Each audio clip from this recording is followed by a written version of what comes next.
ازيكم يا أصحابي عاملين ايه؟ يلا بينا نسمع حكاية النهاردة، وقبل ما نبدأ ما تنساش تعمل لايك للفيديو. في يوم من الأيام كان في واحد اسمه رمضان، راجل على قد حاله بس دمه خفيف جدا. مرة صاحبه قال له: يا عم رمضان روح اكشف وشوف نفسك، يمكن عندك حاجة وانت مش واخد بالك. رمضان خاف، قال لك طب ما اروح واطمن على نفسي. دخل العيادة وهو متأثر وكأنه داخل امتحان ثانوية عامة، والدكتور قاعد بيكتب ووشه ناشف جدا. قال له: يا رمضان. قال له: ازيك يا دكتور. الدكتور بصله وقال له: ازاي صحتك؟ رمضان قال له: والله يا دكتور أنا بخير الحمد لله، بس قلت أعمل كشف شامل كده علشان أطمن. الدكتور قال له: طيب نبدأ بالضغط. رمضان أول ما شاف الجهاز قال له: يا دكتور بالله عليك ما تزودهاش، أنا الضغط بتاعي حساس.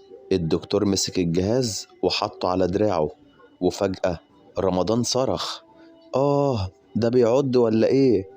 الدكتور اتنرفز وقال له: يا أستاذ ده بيقيس الضغط مش بيعض.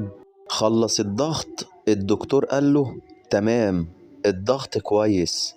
رمضان قال له: طيب الحمد لله، طيب كده أروح ولا لسه؟ قال له: لأ، نكشف على القلب. رمضان قال له: طيب أنا قلبي خير يا دكتور، بدق على أصحابي قبل ما يناموا. الدكتور زهق وقال له: يا عم سيبنا اشتغل. حط السماعة على صدره. رمضان اتوتر وقال له: استنى يا دكتور، أنا بلبس فانلة من الصبح، يمكن الصوت مكتوم. قال له: ولا مكتوم ولا حاجة، بس قلبك بيدق بسرعة، انت متوتر؟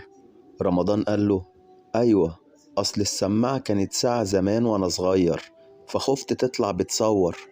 الدكتور بقى مش طايق نفسه، كتب له في الآخر في الورقة: المريض سليم جسديا لكن عنده قلق من غير سبب.